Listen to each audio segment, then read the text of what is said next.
Most are afraid of unknown depths, skirting shores thinking world flat. I'm with the island girls in celebration of new religion. Nobody led me or said this way. I sailed alone on makeshift raft with wind as companion.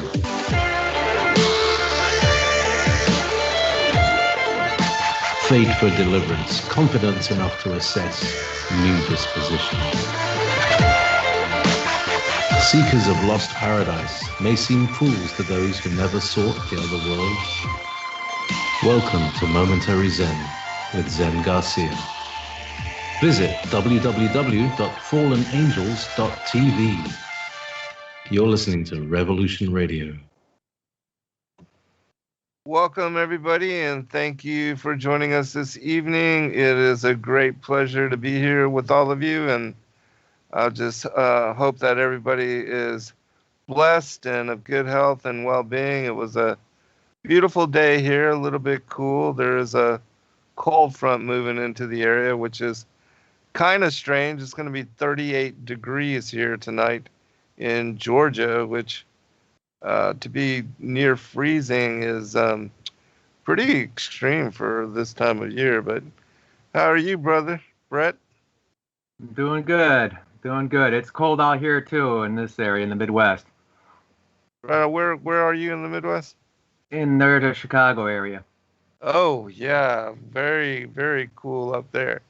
I remember going up there even in the middle of June, and the wind off of the Great Lakes there at night. It was kept it very, very cool indeed. Yeah. But Brett Thomas, the author of the Mystery Babylon series, is joining me this evening. This will be a follow-up. We're going to be doing an ongoing Mystery Babylon series where we talk about all the contents and all the different topics that Brett writes about. He is a prolific author, has put out quite some hefty volumes of research out there for all of you. And for those that missed the first show, we did cover quite a lot of very interesting topics, which many of you familiar with my work have also heard about previously. And so it's quite interesting that Brett and I have been led in similarity to similar discernment on, as far as truth and the cryptic aspects of it, which is always exciting to find somebody else out there that it's a confirming witness to the work that you've done, and especially on, issues that have been controversial and contrary to mainstream. I'm sure that you've been attacked quite a bit for your stances on truth, as I have myself, but it is what it is. But if you would, brother, give out your contact, website information, anything that you'd like to share with the public, and where they can go to find and support your work. Okay, Zen. My usual website is mysterybabylon.com. Simple. But it's getting a little bit of an upheaval, and I'm reworking it. So in the meantime, I have a mystery-babylon.us. A little more complex, but it still has the majority of the information that Mystery Babylon once had. I'm just going to redo the whole website. Right on. I bet that's going to be quite a lot of effort as well. Yeah, but it'll be worth it. I have new material that I'm working on, and I want to try to incorporate all 3 volumes once they all get nice. Yeah, that's great. Awesome. Well, before we move forward, if you would give the titles of those 3 volumes out, and just a little general theme of what they're about. Okay, it's the Rise of Mystery Babylon series. The first volume was done probably about 10 years ago, and it is called The Way of Cain. And the basis of all 3 volumes will be more of a comparison of the end times today as how life was lived back in the days of Noah. And of course, as Jesus said, as it was in the days of Noah, so shall the coming of the Son of Man be. So all three dwell on that main topic. The first one, The Way of Cain, is more of a cultural, socio-cultural book. It was, as I said, my first one, and it deals more with how people react to each other and the culture and how the parallels of the ancient times of the days of Noah compare to cultural ways we see around us today. And are these indications of the end times as we know it?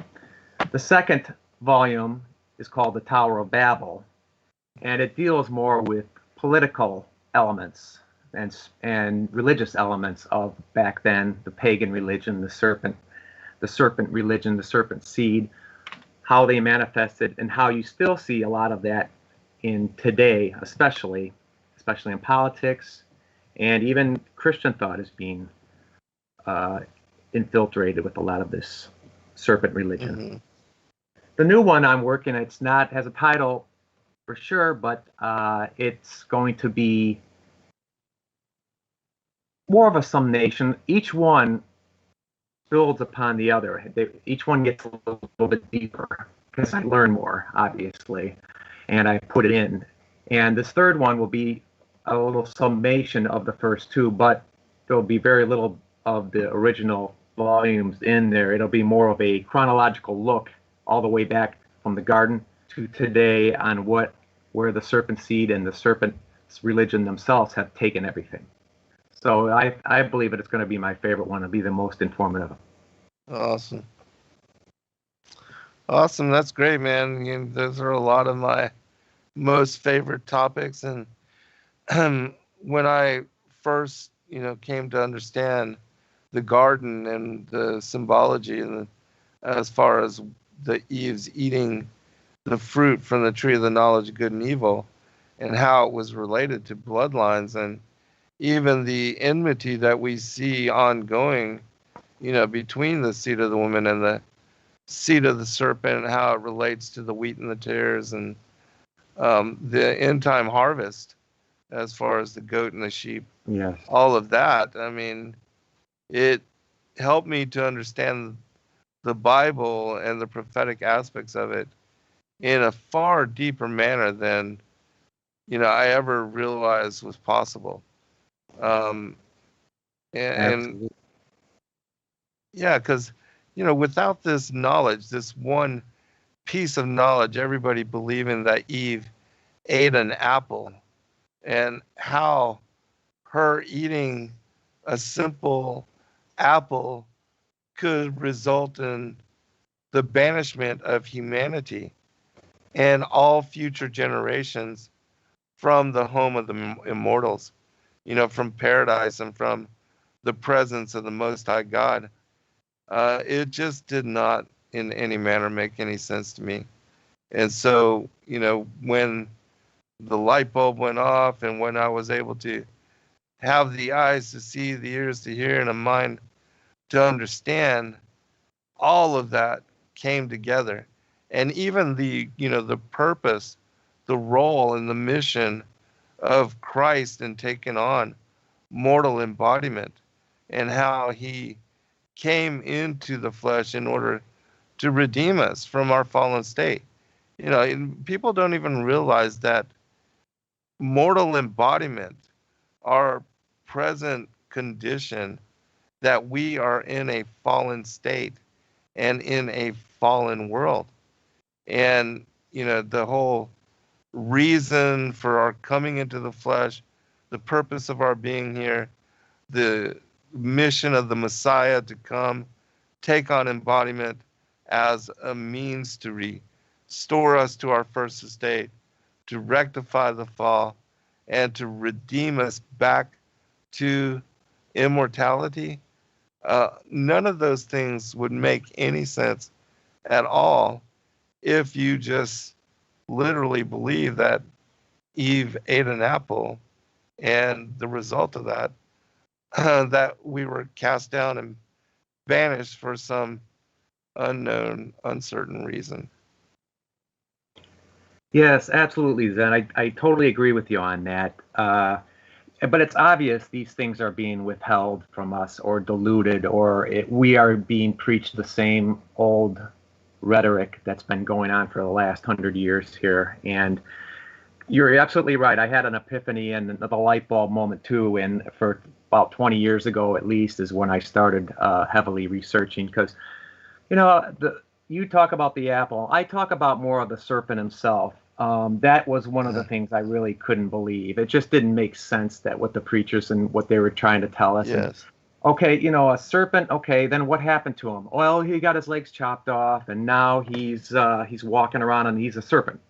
But okay, well, how can a serpent talk? He's got no vocal cords. Well, he got changed around, and it's just. I mean, they don't. For some reason, they seem to be so either on purpose or on accident, afraid, or just they're so inept to want to even think of that could have been a possible terrestrial angel. I mean, there are serpent angels out there, right? I mean, the seraphs, they're serpentine angels.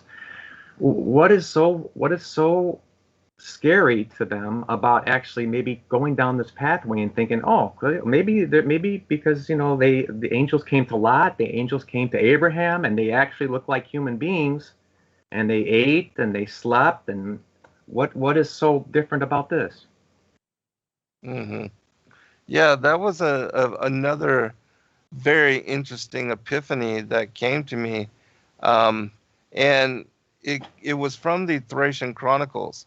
I was reading the Thracian book of Adam and Ua, which it specifically states in chapter 3 that the serpent was a winged snake, a pinioned dragon that was the guardian of the tree of the knowledge of good and evil. And when I realized that the pinioned dragon, the feathered serpent, that this was the same creature in ancient times, in the antediluvian age, that was worshipped and said to have come down from the heavens and to have brought knowledge, the hidden mysteries of heaven and the forbidden mysteries, those things which humanity was not to be taught or to know about, that the mystery religions and the mystery schools and things of that nature, all of that, the brotherhood of the dragon, the serpent, all of these things came about as a result of their descent. And then looking back and examining that story, how it was the rebellion of the angels, which I know that's something you want to go into this evening, but it was the free will rebellion of the angels and the attempt of Lucifer to assert the authority of the Most High, and especially of the Son of God, Christ, the only begotten, to take his throne, his dominion, to steal the leadership of the angels from what was the original morning star, and to be himself to become like the Most High. That these were the efforts, and this is really the origin of the New World Order and Mystery Babylon, and the whole alternative pagan philosophy and theosophy that really stole and replicated and also removed what was the true faith, the knowledge of the true Godhead. And so, that war in heaven is really, I believe, the original sin, and what led to the enmity that we see ongoing now. And of course, I reference and call all this the great contest. But, again, looking back at, even the pre-flood, the antediluvian times, the destruction of the first world age, which is something that you and I went into in great detail during the first show. And this is something that again, with regard to mainstream churchianity and majority opinion, it's something that is not spoken about, not taught No. by the Sunday schools or the seminaries or the so-called church leaders and the authorities. They still believe, the earth to be young and less than 6,000 years old. Yeah. And so a lot of these things causes, um, people, in my opinion, to turn away. And especially now with all of the ancient aliens and that whole knowledge, the strong delusion, I believe it is, to be on the forefront and coming to light, that it's going to lead a lot of people astray, and a lot of people are seeking alternative answer than what is being taught or offered by the mainstream churches. What do you think about all that? Yeah, the ancient alien things, you're right on target with that, I believe, because now in our science-based world that we have ever since the Renaissance, Mm-hmm. we basically have to run it through the filters of science for it to be believed, and that's very Right. harmful when it comes to the supernatural or anything spiritual. I mean, you can't really have existence of God, so God must not exist, because you Right. could try to explain it every single way with something scientifically. So uh, I totally agree that this filter that we see of science leads up to this ancient aliens and alien type of rhetoric, because you know you can't say it's maybe an angel or a fallen angel. I mean, that would be supernatural, but you can say it's maybe an alien or an extraterrestrial. It's Right. pretty interesting, that word extraterrestrial, because that just basically, that was when I was young, it used to be talking about the little green men and Martians, but now they had to change it to this extraterrestrial, because it kind of, to me, it almost seems like, okay, well, you're starting to admit that it's not, they're not from Mars, but maybe from an extra, different terrestrial land, like maybe it's something in the supernatural that's right along with us. I mean, that sounds like a ghost, or that sounds like an angel could be in that realm, in the fourth dimension, or whatever you call it. Or It's like the it's Amazonians, like Wonder Woman and her crew of supernatural people, that their island was uh, imperceptible by normal humans, and they lived kind of right here along with us, but in a dimension that we were not privileged to being witness to. right, right, right. And I was going to say earlier about the what we talked about with the serpent in the garden, and a lot of these, you hear about the dragon, and you hear about all these pictures of a dragon. If you think with the pitchfork, and you think about they're red, and he's got horns, and all these. There's so much symbolism in the ancient times, because they didn't have TVs, or they didn't have the internet, or things, or even photos. They had to either draw them, or they had to put symbols Hmm. down for all these. So it's all the same. I mean, it's either one or the other. It's either you're following of God, or else the fallen angels and anything from the darkness. So it's simple if we think of it in those terms. But of course, the powers that be, the pagan powers that be out here, are trying to always muck the waters, and smoke and mirrors, and trying to say, well, it might not be this, and that's how they confuse people. I'll give you an example. Okay, and Hmm. if you think of just the picture that you see of the devil, okay, you think it has two horns. Okay, in the ancients, the two horns were symbols of power. You had one horn that was a lesser authority figure, and you had two horns, and that was a senior authority figure. And that's how they symbolize these ancient angels, or whatever they call them. So you have the two horns because obviously Lucifer, Samael, they're the more senior. And then you have the pitchfork, which actually stands for, they believe he had a dominion over all three lands. In other words, heaven, earth, and the underworld. So you have Yeah. three parts of the pitchfork. And then you have them being red, and red could be either blood, or it could be just his nature, his savage nature of how he Hmm. acts. And red is a perfect color for that. And then you have the tail. And I believe, my research, I found that, and actually when you hear about a tail, anything with the symbol of a tail means that it's actually anything that has good knowledge of the earth or understands the earth. That's one thing I've figured out, because whenever they talk about a tail as a god with a tail, they have a good knowledge of the earth, because animals are closer to the earth in ways. They understand the earth better. Men do not have tails. So supposedly when God created them, they're more attuned to the supernatural and to God, and want to have higher goals and aspirations. Does that make sense? Yeah, it does.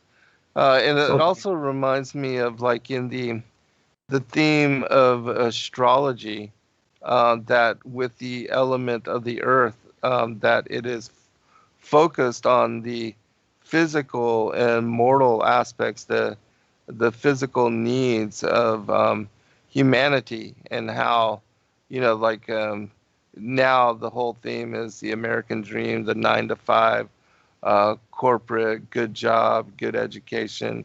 You work to be a good worker, be, a good tax-paying yeah, citizen, part of the matrix. yeah, But, back then it was more survival, securing, and establishing, and, carving your niche out of nature, being able to survive, and then, the creation of civilization and culture and all of that.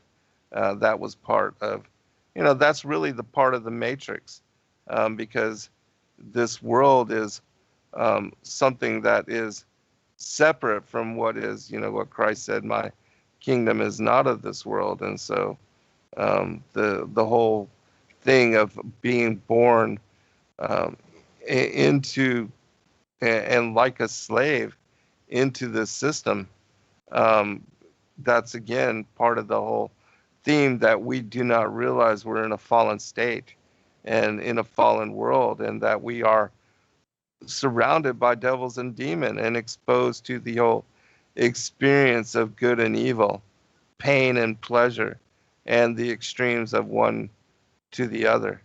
And right, so, yeah, and that's why this world, for, a lot of people, is difficult to understand, because they don't, it doesn't make sense that a loving, benevolent creator would fashion something that, also experienced and gave us the experience of evil. But that was our choice, and that was right, also the choice of the angels. He gave us, out of love, the free will to manifest and to do as we wish. And this is the result of that. It's, this world is that experience and that test, that trial, and the proving grounds for why, we need a benevolent creator, a compassionate, loving God that wouldn't create or expose us to evil. But those things are, again, lost to most people, because they don't understand and are not able to grasp the larger reasons of why we are here and what all of this is really about. And, again, and it is tied to that great contest, the war in heaven, the enmity, the destruction of the earth, the first world age, the manifestation of the second world age, and how now we find ourselves in the flesh for what is this trial, this test. And we are given this opportunity to learn different and better, and to choose to align ourselves with Christ and good, and to walk the narrow way instead of, trotting down that broad path of destruction and being led astray by the fallen angels and even our own temptation to sin. So, right. yeah, but I'll turn it back over to you, brother. Okay. A little supplement on what you were talking about. I also believe what we talked about, the tail and closer to the earth, is these angels, as you know, and they have that lot of we call it occult knowledge of Mm-hmm. plants and how the earth works. And actually, the watchers are actually taught to come down and watch over human beings before their fall. So they would come down and teach mankind how to work certain herbs and till the land and all these things that they needed. Because you can imagine Adam and Eve strolling out of the garden, and what do we do? Because we got this huge savage world ahead of us. How do we survive? So that was another part of it. And I totally agree with your talking about this world nowadays. It is like the Matrix. It's art imitates life, and it's what the Bible actually said that would happen near the end. A lot of people would be asleep, and they would just fall for it, and they would turn to these ways, these secular humanistic ways that would think, okay, well, I'm sure there's a God maybe somewhere, but let's follow what these movers and shakers tell us.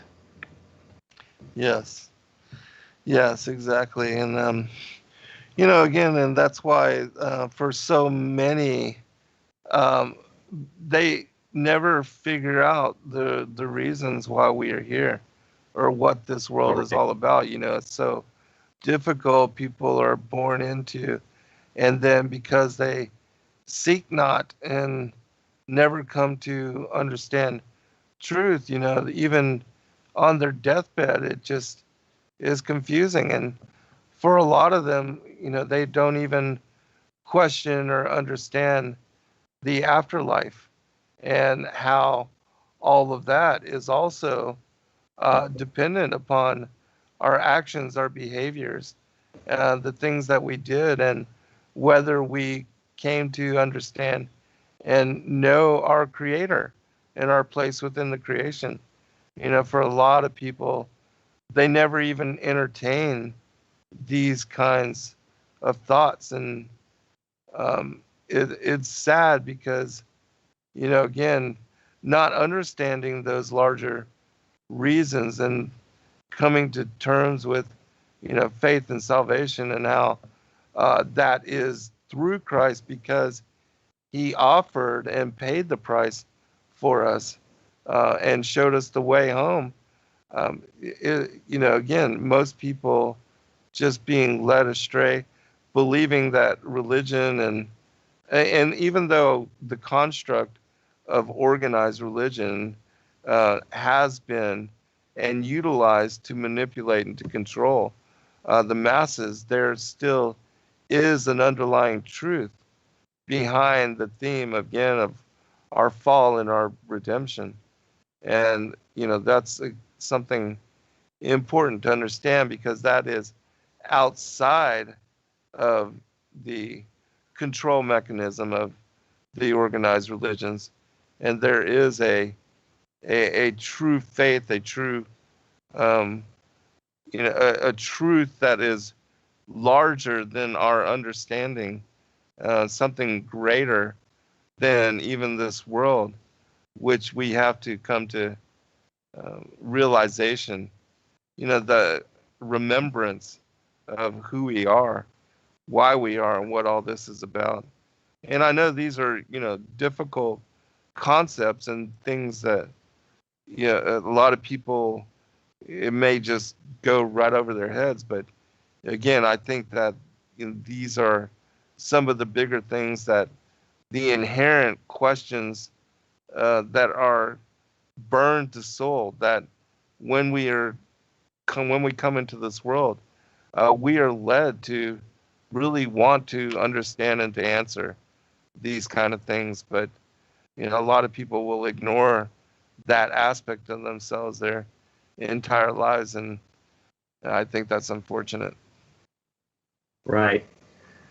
I totally agree. I think for the enemy to work, they just have to get people to fall asleep and just be stuck in their everyday rhetoric. And that's one reason why I put these books together. I think, besides them being my purpose, I just knew I had a feeling there was something more to all that I've been taught over these years. And when you start digging, you start getting answers, and then another question would come up, and you start digging more. And after you're doing that, the light bulbs start to come out and say, okay, well, why wasn't I taught this thought, this perception? But that's one reason why I tried to get this all and put it all into a few volumes here. So if people have those questions and thoughts, and there's got to be something more here. And I like learning, because it does seem to answer certain things. Like you see a picture, like we talked about the devil. Okay, you see a picture with the horns and this and that. Okay, so what does that mean? You just look at it and you say, okay, it's a picture. But as you dig deeper, you start to see, okay, I understand the meanings of all this now and where it all goes. And of course, the wool is being pulled over our eyes by these fallen angels of old. They've never left. They've never left the belief system. Right. It just continued on since Cain started it in Babylon. That's why you get Babylon. It's Ba-Bel. Ba is the gate, and Bel is an ancient god, but it's equated to the serpent himself, because it comes from, it's also equivalent to the Baal, B-A-A-L, which means Lord. So what Lord are we talking about in pagan religion that believes in the earth and earth gods? It's not the God up above us. There's a different God that we're talking about here, right? Oh yeah, absolutely. Yeah, and that's a hard thing for people to understand as well. Is the deception, the mystery religions, the pagan ideologies and belief systems that were seeded by the fallen ones themselves. I will be like the Most High. The whole purpose of the New World Order is to divert the worship of the true Godhead, the Most High, to that of the fallen ones, which they're not gods, they're created beings, they're angels, and even though they had greater capacity than we do, being an immortal embodiment, they still were created beings. They're not gods. And so that's the other thing that is important for people to come to understanding. And the mythologies also, the whole theme of the mystery religions and how it speaks about the fallen angels and also the giants that came about as a result of the mating of the angels with the daughters of Cain, that all of these heroes of renown, the men of names, as they are called in the Targum, the mythologies, and also the whole theme of gods descending from the heavens to mate with mortal men and women, to engage in promiscuity, to involve themselves in the affairs of humanity. Those kind of themes there's underlying truth behind those themes as well. And that's something that people have to understand, is that there is truth behind mythology. And if you just think, oh, it's a fantastic, oh, these are fairy tales, all this is made up, and then you're never, ever going to be able to understand the ancient past and how it led us to here. Because that's a very important aspect of of our past, because they were deeply involved with humanity and leading us astray and even trying to enslave humanity in the early ages and times. And so, those things, those truths, those themes, those mythologies that are real, legends, all those things are very important to understand if you're going to try to make sense of what even is revealed in Enoch, and as far as the Watchers and the rebel angels and the giants and all of that. So very important, which I know you wanted to, that you were going to go into some of that as it related to the other aspects of your book. And so why don't you lay all that out and talk about, your investigation and your study? Because, the whole theme of Genesis 6 and the sons of God mating with the daughters of man, creating a race of giants, when I first read that, it was absolutely mind-blowing. And I was like, why does nobody talk about this? I wanted to know more. I wanted to know everything I could find out about this bizarre story that was right here in the very, beginning, first 6 chapters of Genesis. Right. Absolutely intriguing. Right. And so many people have questions about it. I listen to a lot of Christian radio and such, and people bring up the same type of thoughts. What about Genesis 6? Or why does there seem to be two creations of man? One in the Genesis 1 and one in Genesis 2 and blah. And I hear the same exact rhetoric, and these are from, elite Christians on the radio. Oh, that's all one creation, and oh, those are the sons of Seth Repeat. against the sons Right. of Cain. Oh, Yeah. they're laughing, and it's like, okay, if it's always that same response, that leads to me to believe that either you're conditioned to not think anything beyond what you were saying, or you're afraid to, or you're hiding something. I just, Yeah. you can't even give it a chance, because I mean, Right. it's supported by pagan mythology everywhere you go. Everywhere you look, you see it. You see you see the cyclopses, and you see everything that like paganism talks about. And it's interesting too how when they always talk about myths, okay, that word myths always gets me, because whenever they say it, they always give it to you as if you think it's false right off the bat. That's what first thing I think of when I hear the word myth is falsity or story that's not true. And then if you watch on some television shows, they say, well, this myth might be true, or it may have something to it. Well, why do we always have to think that it's automatically a myth or not true? I mean, I always kind of wondered that.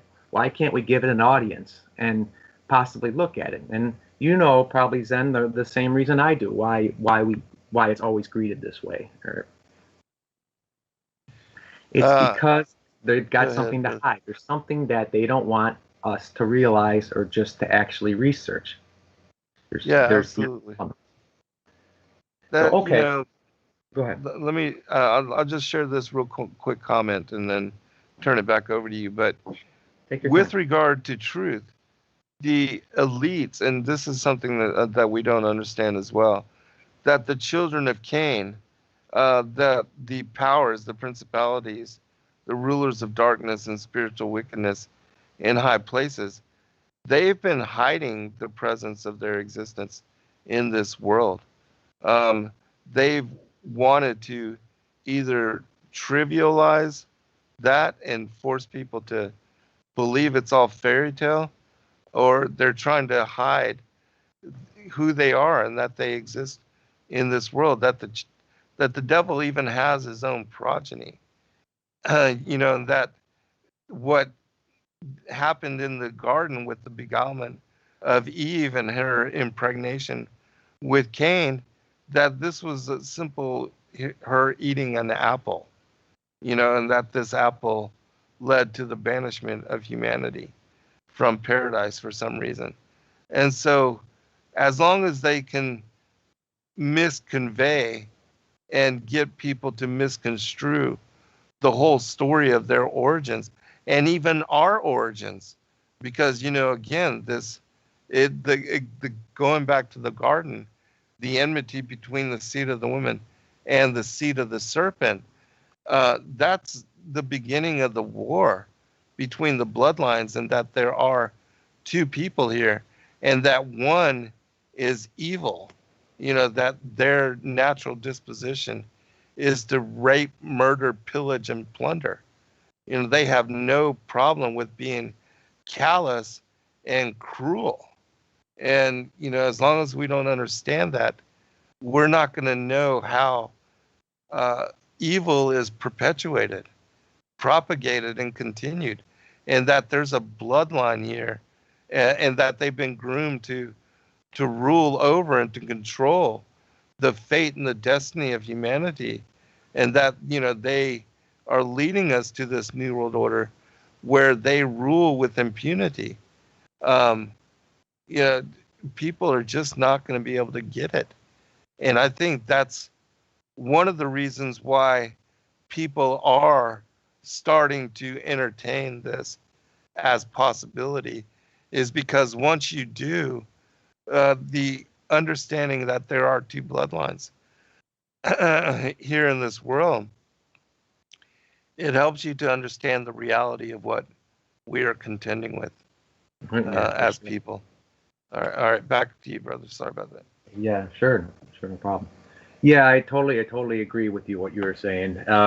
So many people today wonder, like, how could these people do this, or how could people be so mean or be so savage? And I mean, this explains it. This gives us a thought, and this gives us some rationale.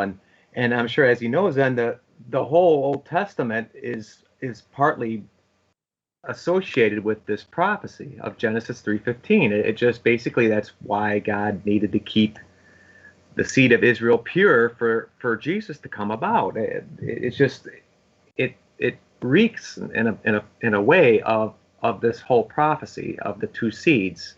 It manifests later on, but we need to know the beginnings to really put the pieces all together. Okay, let's go back. How about if we do a quick summation of last month, so we can kind of get other people, if they were interested, back up to speed a little bit, and talk a little about the first chapters and such. I'm going through my book, the first one, The Way of Cain, the cultural elements a little bit here, to kind of give us some summary of everything that's going on. The first part of that book, though, however, it talks about the gap theory, and we won't go into it too much because we talked about it before. But as Zen and I both believe, I just don't believe, it just doesn't seem right that the Earth is only 6,000 years old. It sounds good, but it just, if you watch and you look around this whole world that we have, it just seems like could be something more. And we both talked about that there could be actually a possible gap of time in between Genesis 1:1 and Genesis 1:2. And if that is so, then this might not be just the 6-day creation. It might be actually a reformulation of a previous world or organized cosmos that was destroyed. And that's basically a quick summation of the gap theory, the gap of time in between Genesis 1:1 and Genesis 1:2. Basically, in the beginning, God created the heavens and the earth. Okay, you got that.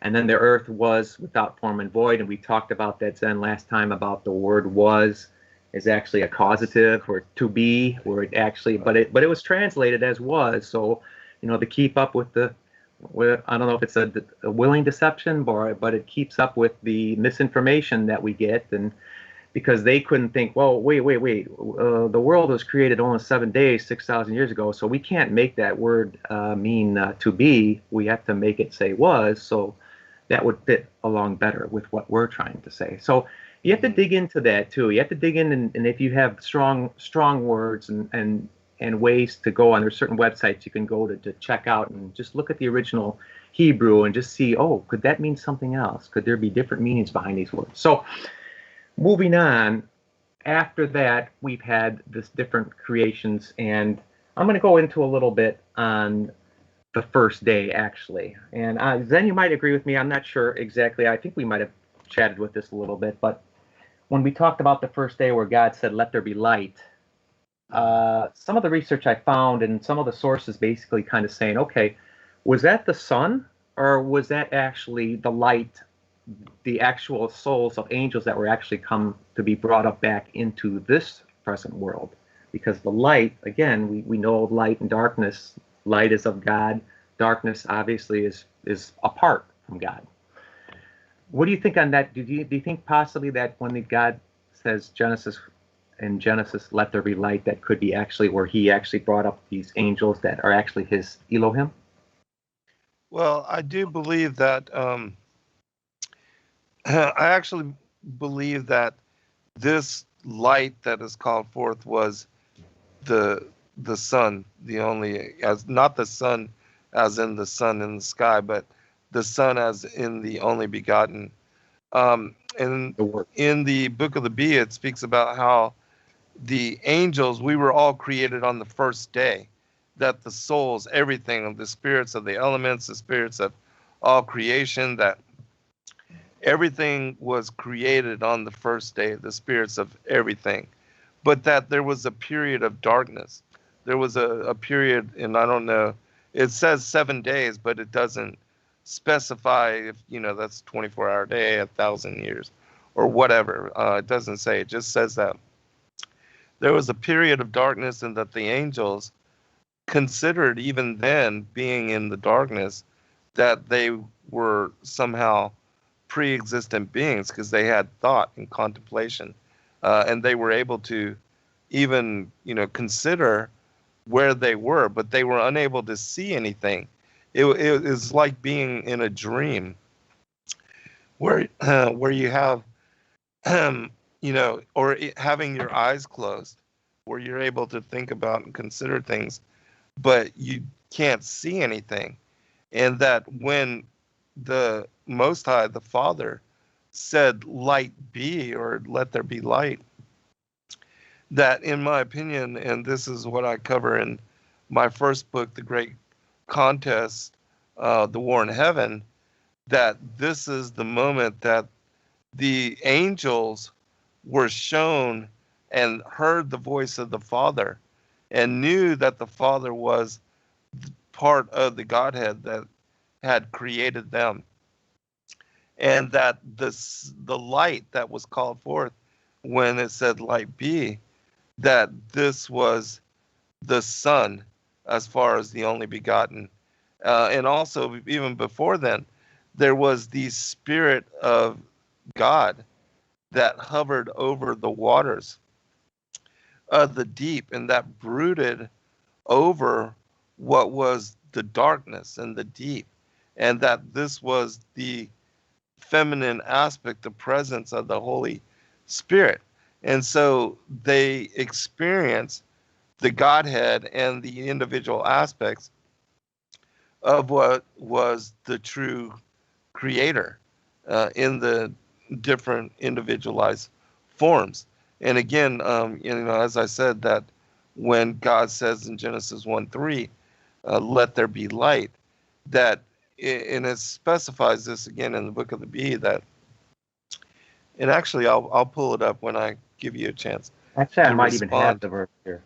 I might even Okay, have it. it says something about the fused light, and that when they heard the voice, they understood that this was their creator, the Father, and that the light was the Son of God, and that he was given dominion and leadership over the angels in that moment.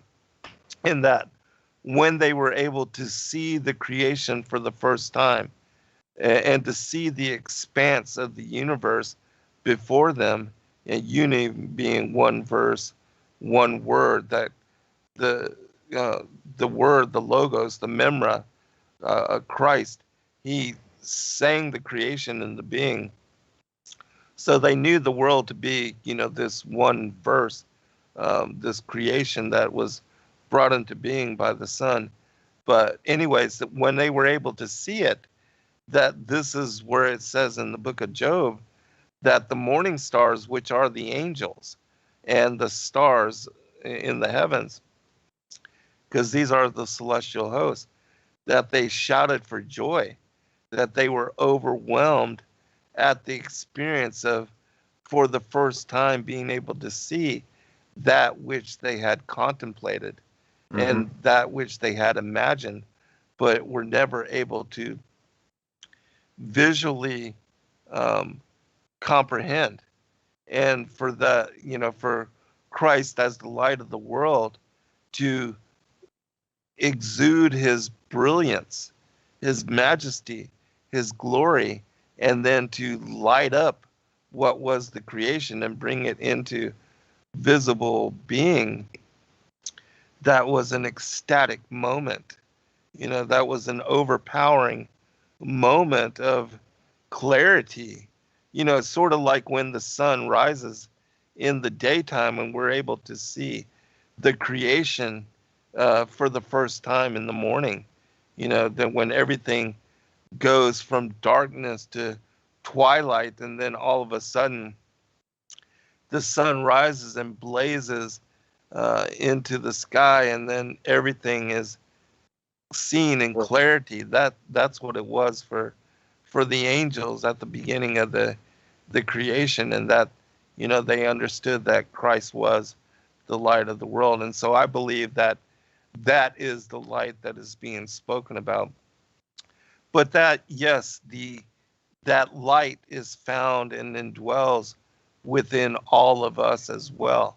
But I do believe that, before that light was called forth, that we were already manifest, we were already created, that we were already part of the Genesis 1:1, and God created the heavens and the earth.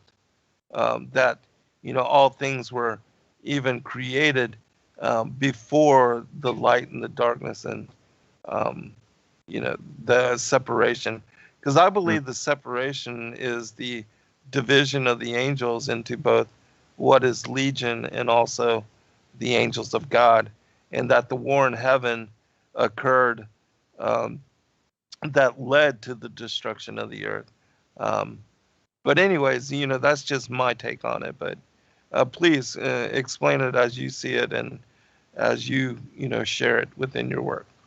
Yeah, I think we're pretty close then. I think it's almost the same way, and I have a few comments on it. But I think after the destruction of the previous world, that was basically at the time when God alerted the angels to his presence, like you said, and brought them up so they knew what they were. So we're very close. And I think I actually have that verse, or a verse in the book of the Bee that's pretty close. It says, He willed, and heaven, earth, water, air, fire, and the angels and darkness came into being. So it's interesting how all of that pretty much got created right around the same time. Yes, exactly. I think another thing we may need to clear up here is the sun itself, because that's been hijacked by pagan religion, and I think the sun, as you said, it's a great symbol, but it probably originally was actually for the Word, for Jesus at the time, Son of God, and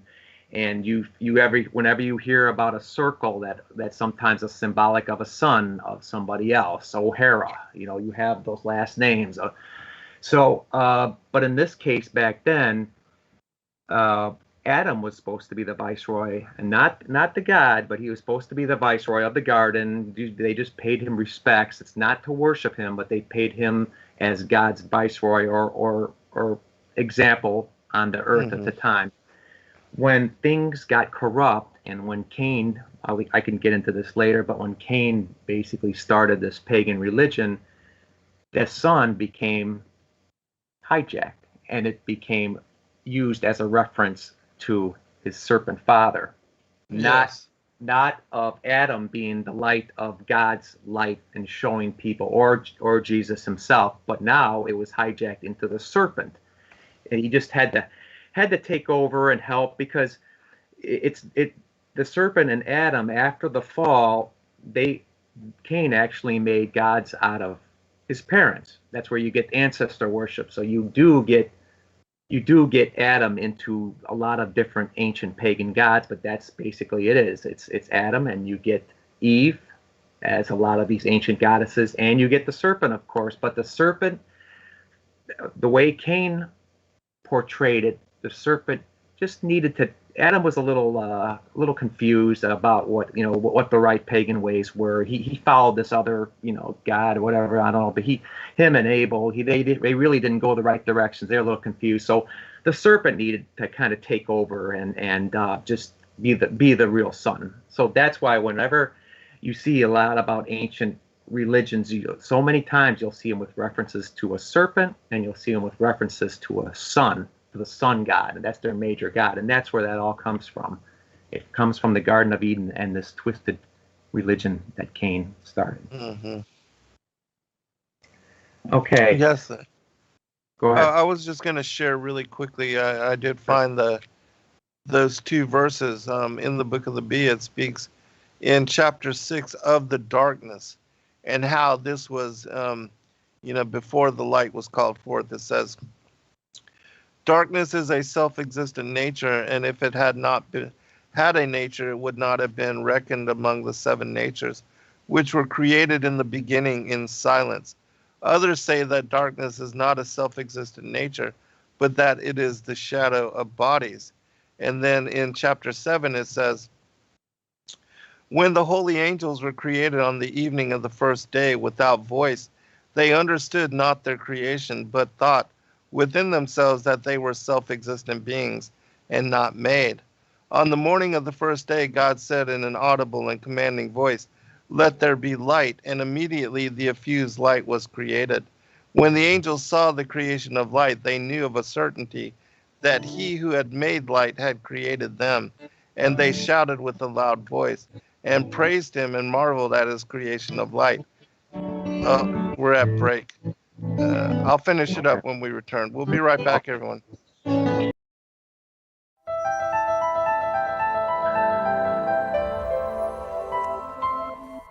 As a bookstore for truth seekers, it's our goal to make ancient manuscripts which were once held captive by secretive institutions available for public consideration. In our generation, where wisdom has increased, as Daniel the prophet foretold, we have access to many of the testimonies our early church brethren were persecuted for preserving. After being hidden for centuries, these manuscripts have been leaked from various sources throughout the earth, and it's our goal to gather these sources into printable form to make available for all who seek the ancient way. If you're looking to deepen your studies of the biblical narrative, find these ancient manuscripts and more at sacredwordpublishing.com.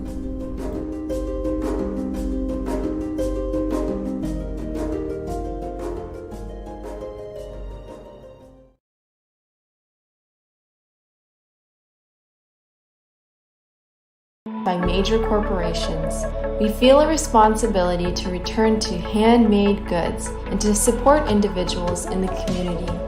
Sacred Word Publishing wants to encourage truth seekers to support each other. And one of the best ways we can do that is through offering this centralized marketplace where everyone's homemade products can be easily accessed by our fellow members in the body of Christ. Would you be interested in offering your handcrafted items in our store? Email us at sacredwordpublishingllc@gmail.com. Support the truth-seeking community by going to www.swpmarket.com. Many truth seekers are constantly studying alone. But there is a place where we can come together. The Digital Readers Club is our online ecclesia meant for those who've forsaken churchianity but still want the closeness of a family to study with. Join us every Saturday at 7 p.m. Eastern Time to put together the puzzle pieces of truth scattered throughout the ancient scriptures.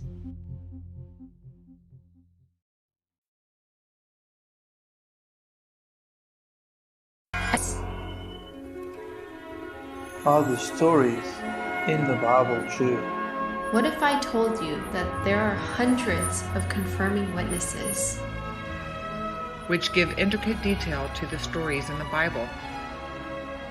Have you ever found yourself deep in the rabbit hole with questions that no one seemed to have the answers to?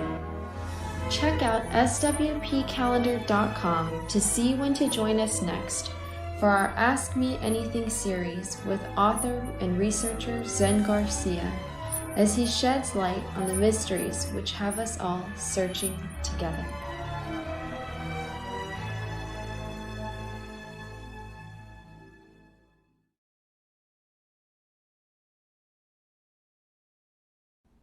Your partnership with Sacred Word Publishing goes further than the publishing of ancient manuscripts and weekly video content. You also make a huge impact across the earth in orphanages in Myanmar, India, Uganda, and Kenya. Your support is crucial for the development of the ecclesia of real truth seekers. We thank you for joining us in hosting Secrets Revealed, Momentary Zen, the Digital Readers Club, Ask Me Anything series, and other shows that have helped lead so many to the truth of salvation. become even more involved, please visit patreon.com/sacredwordpublishing, where you can partake in exclusive, interactive, patron-only content and help us continue shining the light of love in this darkened world.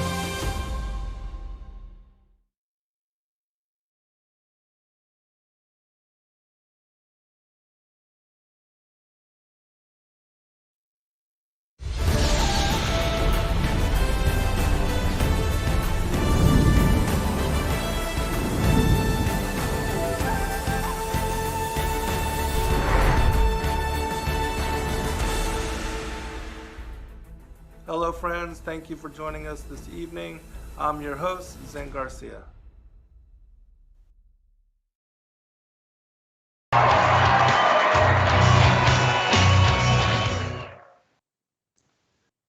right, welcome back everybody for our second hour. I'm your host, Zen Garcia. This is Momentary Zen here on Revolution Radio, and I'm greatly honored to be joined by my good friend, Brett Thomas, the author of the Mystery Babylon series, which you can find his works at sacredwordpublishing.com as well. There's even a bundle of his books all together for those that want to save on getting all of them.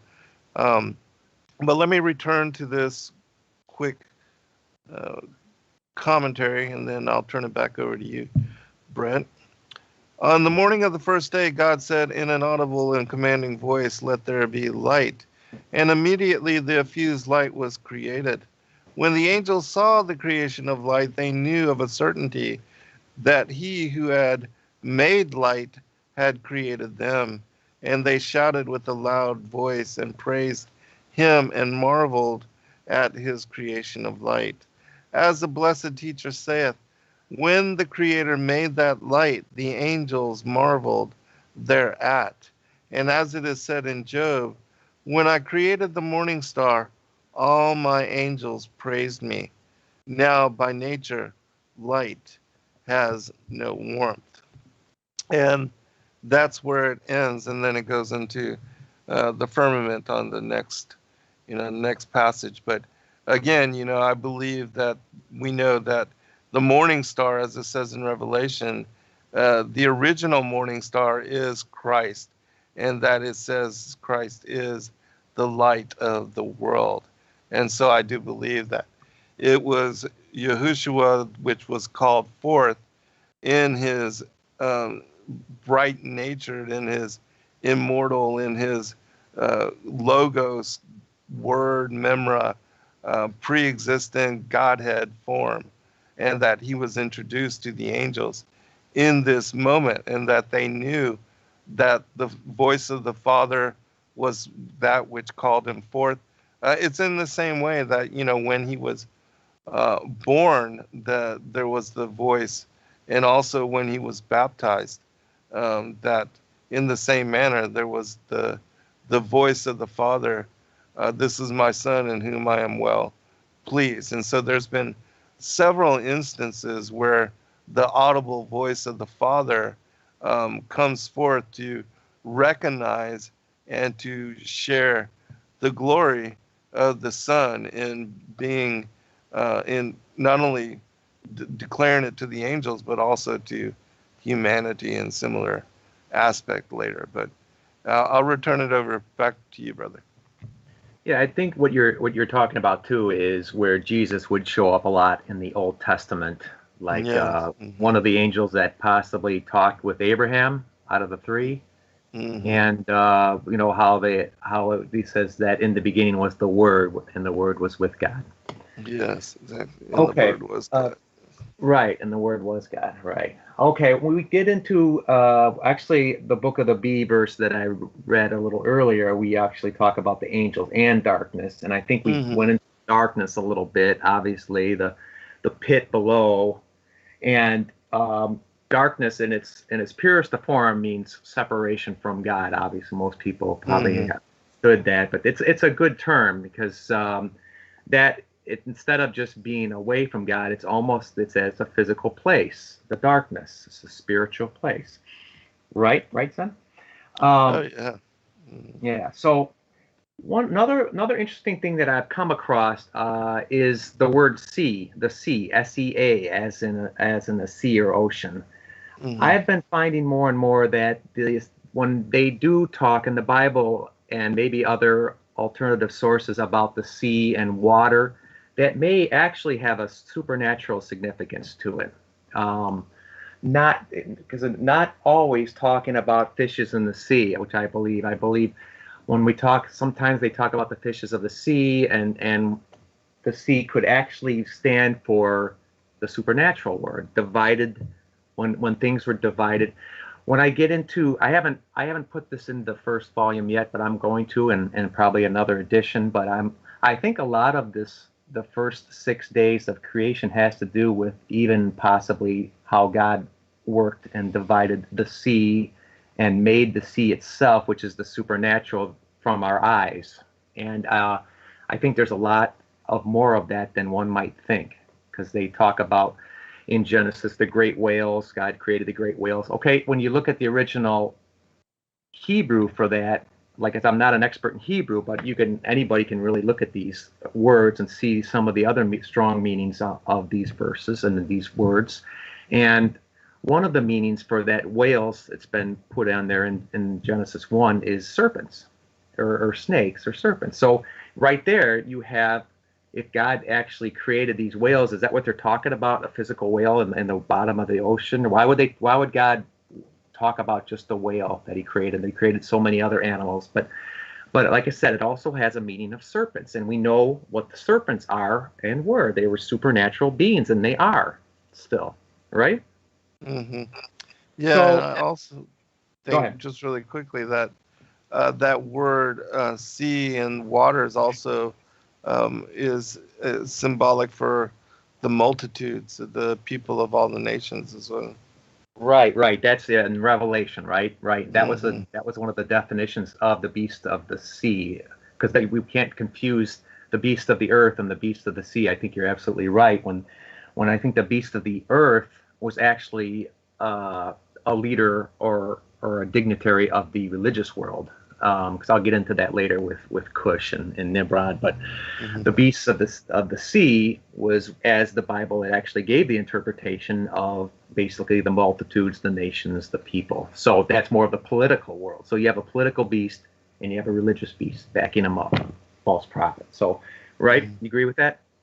Yes. Okay. All right.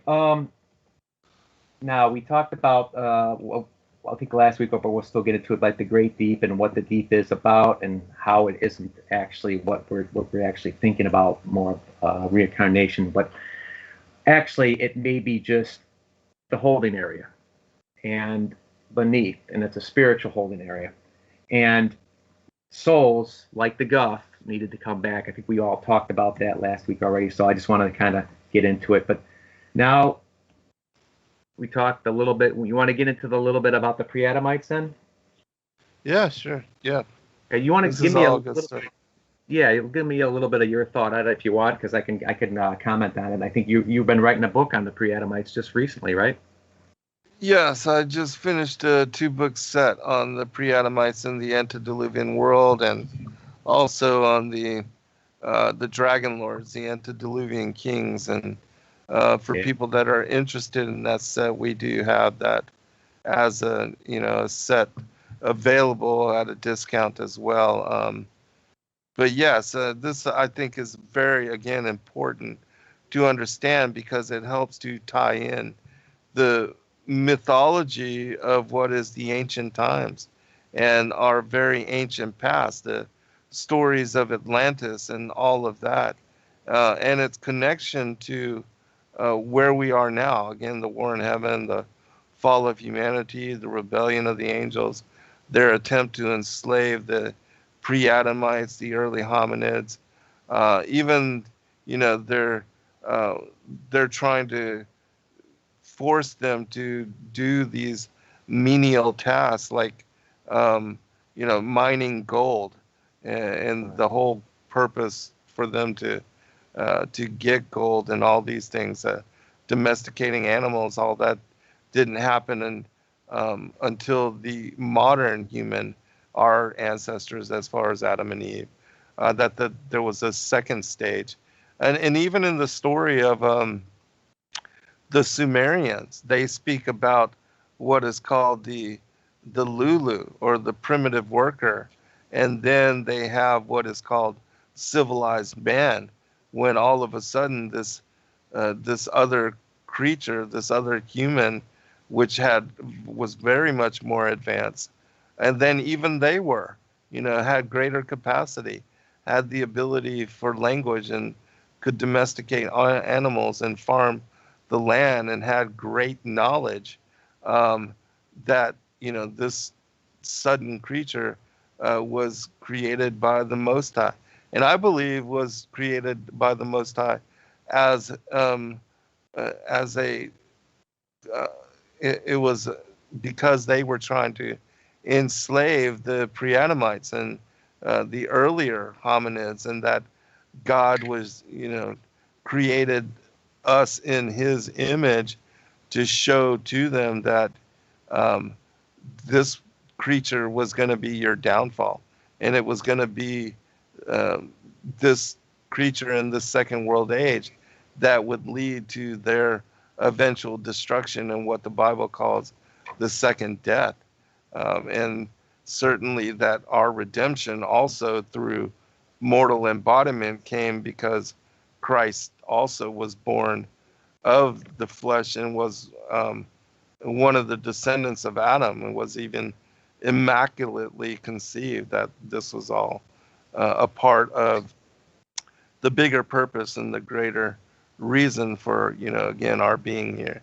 And also the rebellion of the angels, because that is a major factor that led to our fall and our being where we are now. Right. That's good. I absolutely believe that there was more than one creation of man, especially when you have the Genesis 1:26 and then Genesis 2:7. Just, yes. I mean, of course, like the man or humans in general in Genesis 1, but then you have Genesis 2:7, and the Lord God formed man of the dust of the ground. And again, if you look at the certain word for Adam there, for man, again, I'm not an expert, but they have an article in front of it, and often I've read that actually can stand for the man and signifies a special or a certain man. So it's the same as word as for red ground or dirt. So basically, they're talking about, it seems to be talking about a single person here in Genesis 2:7. It just makes sense, and because then he starts talking to this one man. So it only makes sense to me that basically there were two creations. You believe that too, obviously, I'm sure, right? Yes, on that absolutely. One. Yeah, and really quickly, I do believe that what we see in Genesis 1:26 and 28, and also in Genesis 2:4 through 2:7, is just what was created after the destruction of the world. And I do believe that there was early hominids even during the first world age, that God created the earth to be inhabited and created as a perfect work. And that, the war in heaven, the rebellion of the angels, it led to its eventual destruction. And that what we see after the establishment, the creation of the firmament and all the creatures, and even another form of humanity being created, that it says, to them to go forth, be fruitful, to multiply, and to replenish the earth, which is not a commandment that was given to the second Adam, who was created in paradise. He wasn't created on the earth, and it wasn't until they fell that they took on flesh embodiment. And so, that whole story, those two accounts are different from even, what was before the destruction of the earth. Yeah, and it's interesting what you say about that, and I totally believe too that there was probably an organized cosmos before this past destruction here, and that God wasn't satisfied for whatever reason, and He could have even called the angel of death to do it Himself. I mean, that's probably because again that He's called for that for certain reasons to actually administer punishment like that. These Samuel, and Satan, whatever you call him, he's not free to do whatever he wants. If God commands him and wants him to do something, it's like he said, okay, you are the angel of death. At least that's how it was before the fall. Yeah, and again, I think that this world, because even we see in Psalms 82, they shall die the death of man, and they came under the authority of death, the fallen angels, even before Adam and Eve did. In the day that you touch the tree of the knowledge of good and evil, you shall die, touch or even look upon. And so, yeah, the fallen ones came under the authority of death, which is why we see in Isaiah 14 and Ezekiel 28 that it says that Satan will die the death of a man, which is exactly what it says in Psalms 82 about the fallen angels. And it also speaks about, how the earth was destroyed. It says that, the earth was something of darkness was, and that something about the earth being destroyed. It's all found in that passage as well. Well, yeah, very good. Yeah, I believe that. Let's get into, how about if we get into a little bit about actually with these fallen angels, how they actually became fallen would be an interesting topic to get into.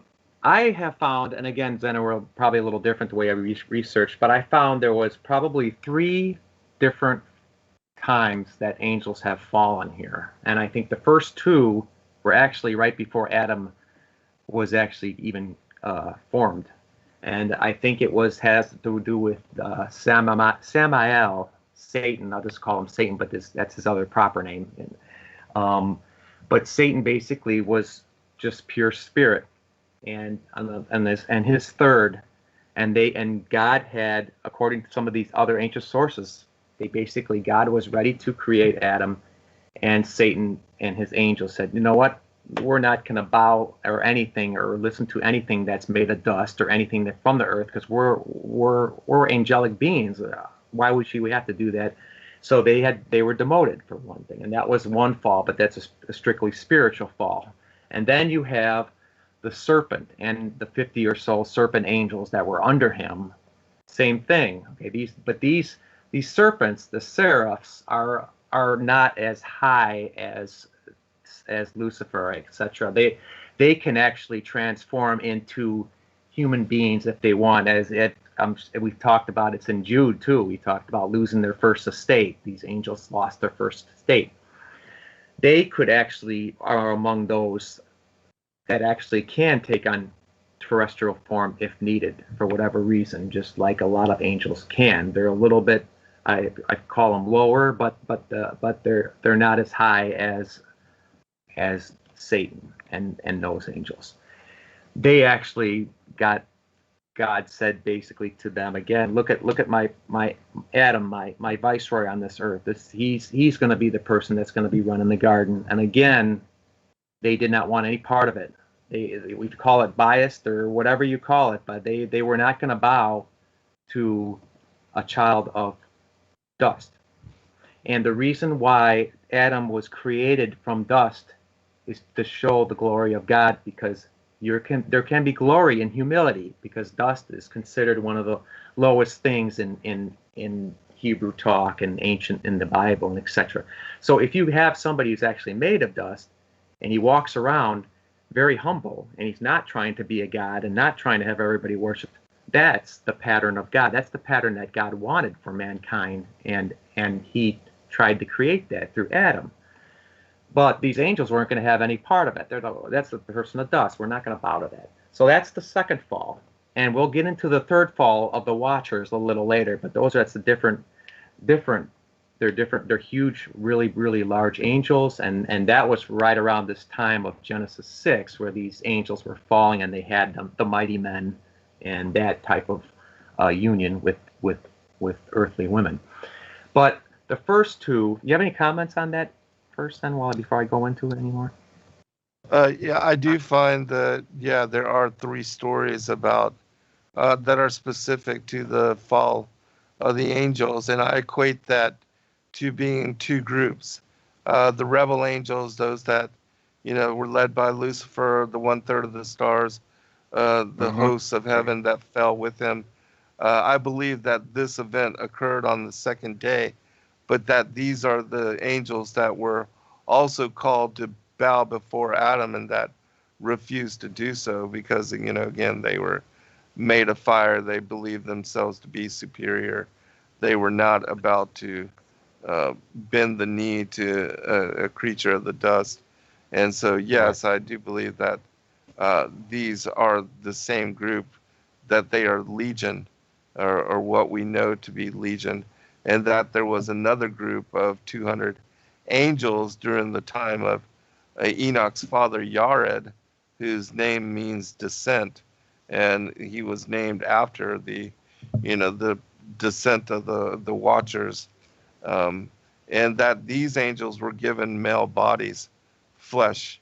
They took on flesh form, and that this is what we see in Peter and Jude as those angels that went after strange flesh, because they made it with the daughters of Cain and created the race of giants. So, but yeah, I see.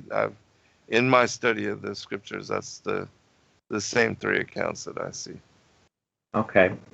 And some of the research I found, some of the sources, and just to clear things up, Zen and I are both on the same page, I'm sure. But I consider the Bible the perfect Word of God as far as the original writings. But there are things in the Bible that there's not a seemingly easy answer to when we go read these passages, especially in early Genesis through 1 through 10 or 11. So that's why Zen and I both look for any type of extra biblical sources that can possibly complement some of the things we say, because that opens our eyes and gives us that illumination moment where, wow, okay. But it takes discernment, because we can't just read anything and just say, okay, this, I'll just take what this says, because God gives us discernment to kind of just say, okay, is this particular work leading us or leading me away from the Father, or does it seem like it's complementing the Bible a little bit? You could develop that discernment a little, just to kind of spot a bad egg or anything around, or some even bad elements of the book, right, son? Yes, absolutely.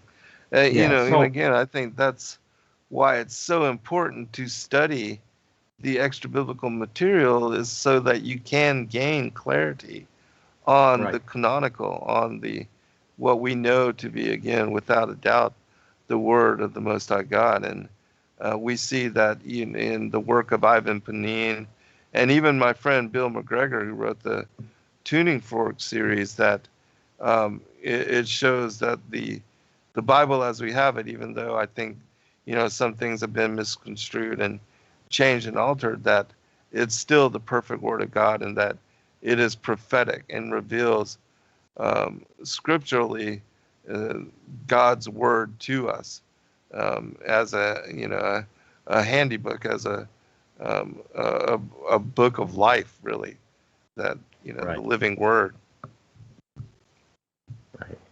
Right. Like I'll give you an example. The next thing I wanted to say real quick is, when I did a little research about Eden, a few sources that I found said it was a walled enclosure. It had a wall around it. And another thing is just to kind of wonder, okay, why? Why would, if it was a perfect world back then, why would Eden need a wall? And the reason I found that I've come up with is, it was very good, as God said, after Genesis 1, it was very good, but it wasn't perfect. So I think God, when he gives people and angels free will, that's what helps to mess up a perfect world. So in that case, we had a reconstituted world, and the garden still needed a little bit of protection, maybe from bad elements, maybe from Satan himself, who maybe this was the wall, but it had spiritual blockage for them. So maybe that's why they couldn't go in there, because God wanted it a place of peace and tranquility for them. So coming in And Zen, do you want us to actually do the Q&A, or should we keep going on this? Yeah, sure. Let's do that. For anybody that has any questions, Brett is monitoring the YouTube live stream. And so if you have any questions that you'd like him to answer or to get clarity on, go ahead and put them into the chat and he'll take them. And I'll also keep an eye out.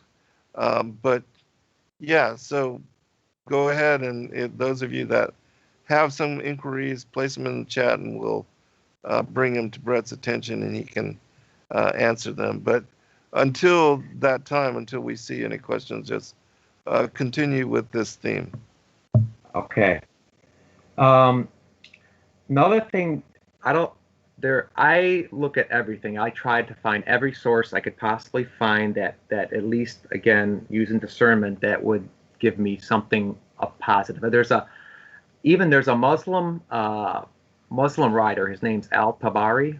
He writes this whole story of the garden back then, and he's got some interesting things, and he does talk a little bit about what happened before the world and how the world was destroyed. Then you and I are talking about that, and some of the things he says are rather interesting. He says that Satan or Samael was basically the angel of death who God sent to destroy the former world, which it's interesting to kind of contemplate that. And the serpent himself was, of course, it's a seraphim, a high angel, because I think the Satan himself was considered more of a militaristic angel, one of the ones that actually did a lot of the fighting, and the seraphs were more of a doctor type. They were even referred to as doctors, or thought to have a lot of knowledge, very, very wise. That's why the Bible says, be wise as serpents. So they're two different kinds. So the serpent himself might have been actually doing some damage or doing some reckoning, or actually maybe even having some power or authority over people in the former world. That's why he was very angry. Both of them were very angry when God reconstituted this world again and brought Adam in as the viceroy, and not either one of them. So it does give you something to ponder. Again, I know the Bible says that shouldn't really have any knowledge of the former world, but it's interesting to think about. Yeah, very interesting. And as far as Al-Tabari, I've read information from him as well, and there's a book called The Legends of the Patriarchs and the Prophets, which we've released as a 2-book set, and it covers all of the different mythologies of all of the different peoples of the world as well. And the work of Al-Tabari is also specified in this particular manuscript. And there's a portion which I do quote in the Great Contest 1, The War in Heaven, that it specifies, and it's a quote from Al-Tabari as well, that the angels, the rebel angels, that they were cast out of the heavens on the second day. And this is interesting because in the book of the Secrets of Enoch, this is also mentioned in chapter 29 and 30, that it says, one from out of the order of the angels, having the impossible thought of exalting his throne above that of Christ, that he was cast out with the order that rebelled with him. And so we see that, the book of the Secrets of Enoch is a confirming witness to what Al-Tabari says in that particular manuscript on the fall of the angels as well. Yeah. Okay. That's good. That was good. That's good, Zen. Mm-hmm. I got something from Jennifer, and she asked, is there any information on what the previous world was like? And Zen, I think you just gave quite a bit on there.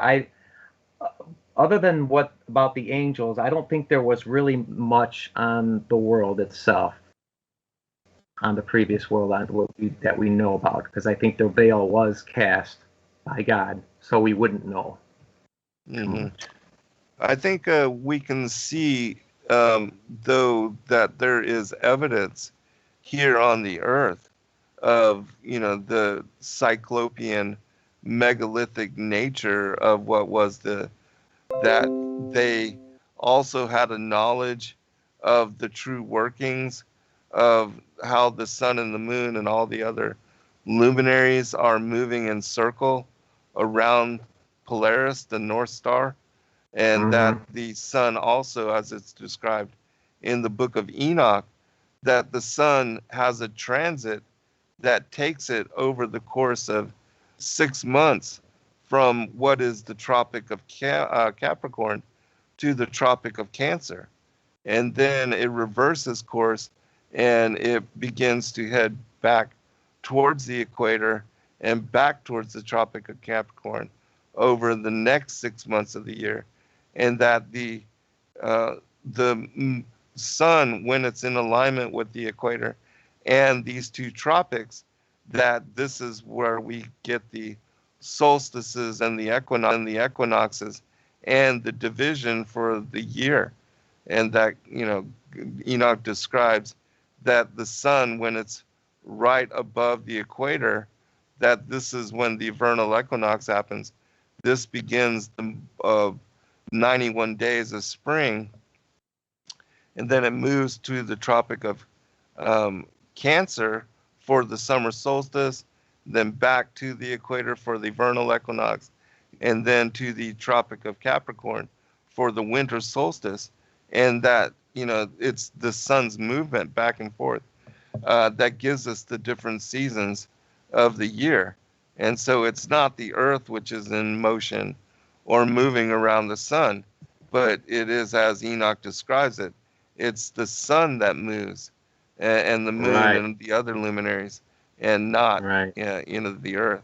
And so these are things that the angels understood, and they aligned many of the megalithic sites with such knowledge, because that was very important to them. And again, it shows, because you would have to watch the heavens for thousands of years to have this knowledge, as far as precession and the moving through the zodiac and the houses of the zodiac, the precession.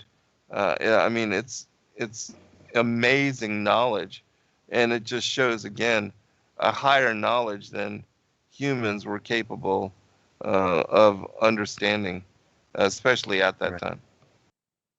Right. Yeah, that's very good.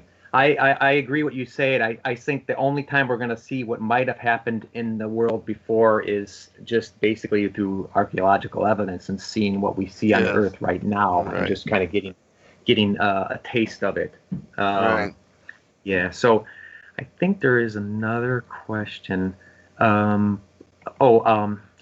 I think it's Sunny, and he's basically said, is men sporting long hair biblical? And I'm sure there's no reason why that wouldn't be. I thought, actually, from what I've done a little research, when you have long hair, that's supposed to be more attuned. I don't know if this is something more supernatural. I don't think it's in the Bible, but it's just something to kind of contemplate. But having long hair is supposed to be more attuned to the supernatural itself, or the spirit world.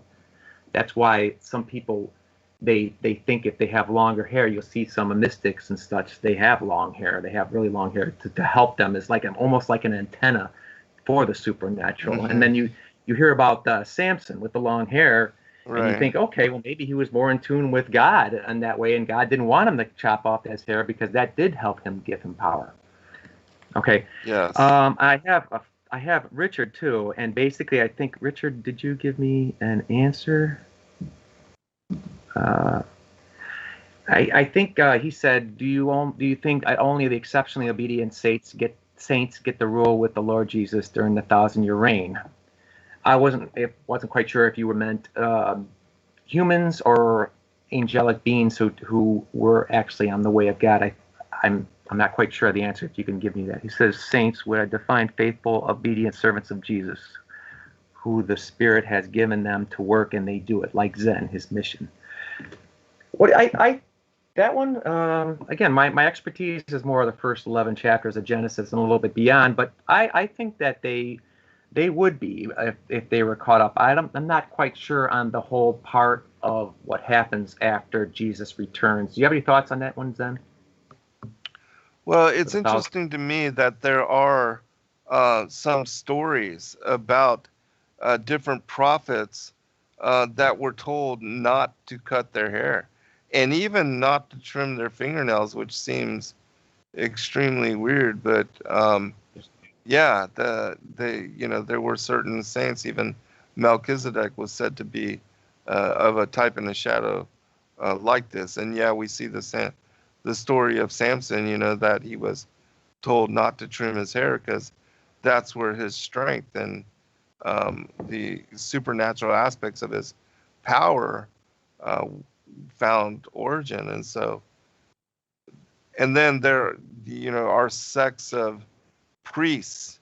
I forget what they call themselves, but there are certain priests of a particular sect that they also believe that they are not to cut their hair. And so there's got to be something to that. And so, yeah, we do see depicted in some of the biblical accounts, allusion to that. But, again, I'm no great expert on it. But there seems to be something to that, which, again, I have no certainty on it. And, can't declare. Yeah, it's not actually in the Bible or anything, but it's something you just could kind of contemplate, right? Because you hear it. But it does make sense why certain people might have a long hair extension like that. I got something from another one from Sonny. I think it says, why does the Bible condemn female preachers? Well, okay. One thing I think is because they menstruate. Just to be totally upfront with that, I think that I'm not quite sure. Again, that's a little beyond, but I think one thing that has to do is because of the menstruation and the impurity that was kind of probably goes back to Eve, actually, because again, Eve, this whole menstruation thing, as we'll be talking about in future episodes or future conversations, menstruation was, I believe, part of this curse. A lot of these ancient sources say that was a part of the curse of Eve, is to say you will now menstruate every month because of this. And a lot of these curses that Eve got had to do with sex and birth, because maybe she was impregnated to have Cain at that time. So maybe her curses reflected her deed in the garden. Yeah, I do agree with that. You do agree with that? Okay. Yeah. But really quickly, with regard to, I don't believe that the Bible actually condemns. I know that Paul is outspoken about women being leaders within the church, but that there are, biblical accounts, like the story of Deborah, that she was a judge for 50 years and ruled over Israel, and that everybody looked to her judgment at that time for determination on the law. And so, I think that there are examples of women, and even in the Great Commission 1 and 2, we show how the importance that women played in the establishment of the church and working with the early apostles.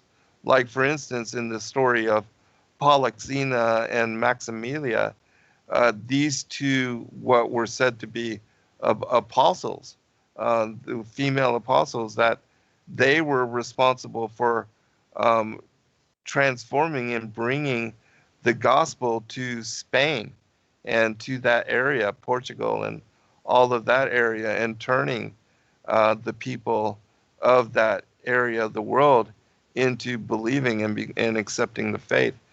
Just as Thecla, there's a account of the story of Paul and Thecla And Thecla also was a female apostle that turned many to the faith and was accounted as having incredible supernatural ability, and that she was a prophetess. Um, Right. and I agree. many women are depicted, like even Tamar.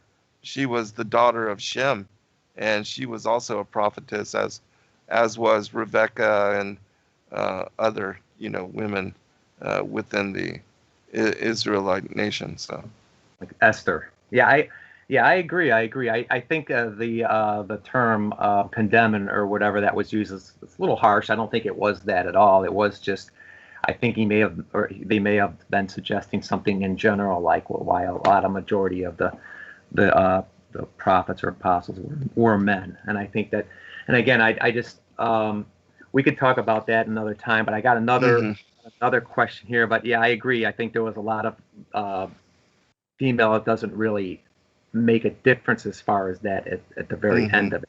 That there was certain elements before. Are the angels connected to meteors, asteroids? I think Nikki said that. I don't. I honestly believe, and I didn't get to say this earlier, but when we do look in the sky, I think that angels actually are connected to the stars and the luminaries that are above. Because you hear luminaries, you hear of a star, a luminary. Even down here in Hollywood, you got luminaries. You have their appropriate stars above that maybe they're symbolic by, because you talk about all this corruption that the fallen angels did with all the constellations and all the zodiac and everything. Nowadays, God did not even want anybody to actually use it as it was originally used, because the fallen angels came and corrupted it all. But I believe that up and the stars do have predictions of the future, of Jesus being born, of all these things, Eve and the fall and everything. But again, it was tainted. So it's not like it was easily used today as it was back then before the fallen angels actually had their way. Do you agree with that one? But there is, I just want to bring up one particular story which is of interest, and it's found in the Testament of Solomon, and it gives the story of actually the fallen angels, and some of the, they say that they fly up to the throne of God to listen to to hear the prophecies that are spoken of about the angels, but because they have no place to rest, like from the sixth heaven downwards, there's a place on the left and the right. But when you get above the sixth heaven, according to the book of the Secrets of Enoch, anyways, that the fallen angels have no place. And so when they go up to the heaven, the height of heights, or above the mount of the congregation to listen to prophecy being spoken, when they wear out, they fall. And it describes this again in the Testament of Solomon. I think it's chapters 113 through 115, that Orneus, one of the angels, that he speaks about this, and he describes that when the fallen angels, when they get tired and they're not able to sustain themselves or hold themselves up in the airs anymore, that they fall to the earth as shooting stars. So take for whatever whatever you might, but that's an interesting story as well. That's very good. Yeah, and that's another reason why I think a lot of these pagan sites, these big monoliths and such, are aligned to the stars, because I believe, again, all these are all pagan works and pagan devised, and they believe that aligning themselves to the sun is maybe grasping some of the power of the sun. And remember, the sun is basically now the serpent hijacked. So, or the stars, or something up in the zodiac, they're trying to grasp and bring down power from these fallen angelic beings with their symbols up in heaven and up in the heavens to the earth, to that specific spot. Because I think it was Cush actually, but it was Hermes basically had that statement, as above, so below. So that's where you have these people, these pagans, want that power that's above, which they believe is from these fallen god or these gods, and that's why they try to align everything so they can feel they can get blessed by these gods and blessed by these. Right. Okay, I have another one. I think Tammy said she heard Earth women started cutting their hair because the fallen angels liked it long. And that's an interesting comment, because I agree with that, because I think in the New Testament it says about women putting their hair up because of the angels, right? You know that. And Yeah. wearing a veil, covering Yes. themselves. Yes. Yeah, so that's interesting, that comment about that Paul would say that it only makes sense, and anybody who doesn't believe in these fallen angels and their mating with human women or human people would look at this verse, and it totally wouldn't make any sense to them. They would think, why are we talking about angels, and why would women need to cover their hair? Okay. Yes. But the more you dig into it, the more epiphanies you get, and that makes sense. Oh yeah, the women, they wore makeup, they probably had sporting their long hair, and they look beautiful for these angels so they can get the information that they had in exchange. Well, even, those women that weren't trying to lure the angels, because the angels would sometimes just take women, and steal them and rape them, that they were warned to cover their beauty so that they wouldn't be targeted by the angels for abduction. You're right, absolutely, and that was basically that. Yeah, they would rape them, and they would take anyone they could, and I'm sure you know the story about Noah's father thought that Noah's mother was seduced by one of these angels, because there's I think it's even in the Dead Sea Scrolls, I think, where they have a story of Noah coming out and he was shining like an angel, and immediately his father said, have you done something? Mm-hmm. Yeah, Genesis Apocryphon. Yeah, his mother was sort of like Bathsheba, but I know that's David's wife, but her name was similar to that. Okay. That's one thing that what I've heard is when they would have these mixed descendants, these offspring, the giants or the Rephaim, the mighty men, a lot of times they would come out of the womb and they would be shining because they'd still have a remnant of the angels in them. Obviously, they would be half and half. So you would have some human, some angelic elements. And a lot of times it would be beyond, you would also hear about 6 fingers, 2 rows of teeth. You would hear about all these things that these giants would have, especially when they grew into giants. But being a shining one is another reason why people would look to these angels in the ancient times as gods, because they came out shining. They at least for a while. I don't know if they kept it for their whole life, but they have a shining countenance. And Eve actually exclaimed when Cain was born, I just got a man, or a man of the Lord. And why would she say it's of the Lord? Maybe she, did she think that God gave it to her? God or an angel allowed her to have a child? Why wouldn't? Because if it looked like Adam, it would not be shining like an angel. Right. Yeah, a man from the angel of the Lord. Right. Okay, let's see here. I'm going to see. Okay, well, let's continue where we're at here. I think we did talk about the world a little bit. Somebody had a comment a little bit earlier about, why the world is what it is. And again, it is free will and the free choice, and why things ended up the way they did. And the angels who actually made these choices helped bring out the world the way it is. And Adam and Eve too. They, regardless if it was sin or like with the sexual activity, or even eating that apple was considered disobedience, because at the very end, both of them, Adam and Eve, were not supposed to eat of that fruit, and they did. So you agree? Oh yeah, absolutely.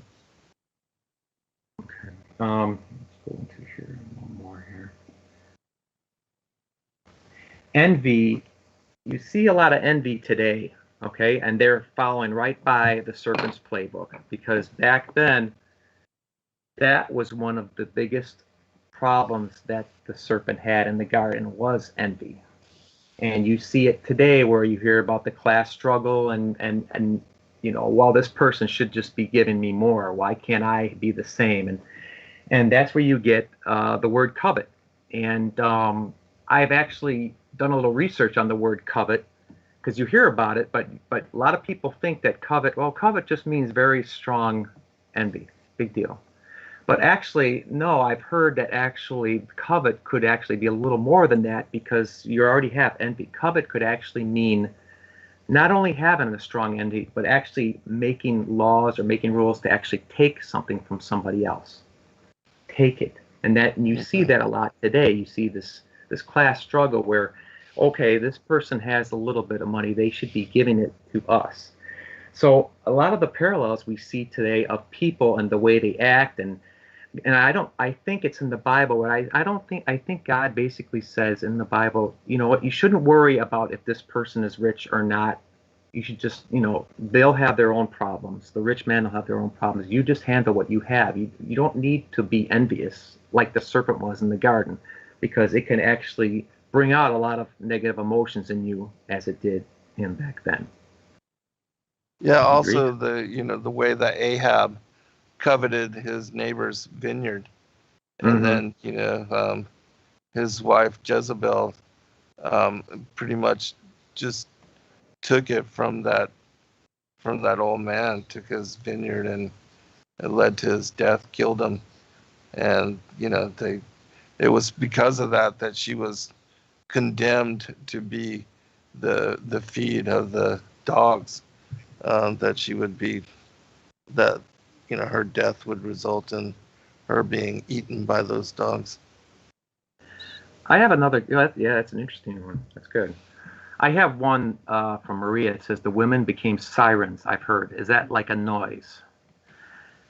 I We think got 2 minutes, you could give, just so you know. Yeah, give me your comment. What were you saying, Zen? What was the comment? We got 2 minutes. Okay, 2 minutes. I think the sirens basically were a symbolic representation of those women who tried to lure on. I don't know if they used noise, but I think that was just a name for the women in a symbolic form that actually tried to lure these angels. And here we go, we talk about the sea again. I don't think it was actually a physical sea that they came from the water. I think it was symbolic, because luring beings from the supernatural. You have the water of the supernatural that these women are luring. They're luring these angels from the supernatural. So you have them as like a half woman, half fish, because here we go. We're talking again about the supernatural world and luring them. Mm-hmm. Well, hey, brother, can you give out your website and contact information one more time? We'll have just enough time for that. Okay. Yeah, the website again, it's mystery-babylon.us. mystery-babylon.us. And my email address is mysterybabylon@1791.com. Just one word, mysterybabylon@1791.com. All right, brother. Well, it was another great show, and we thank everybody for participating and sending in your questions and interacting with us. We as always appreciate your patronage and for supporting us in our work. God bless all of you. And the show with Rob tonight was canceled, will not be on, but we will pick it up next week on Thursday on Secrets Revealed.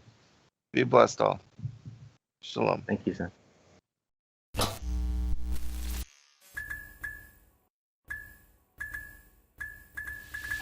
Thank you, everybody, for joining us for this video and this broadcast. We appreciate all of you, and thank you for your patronage.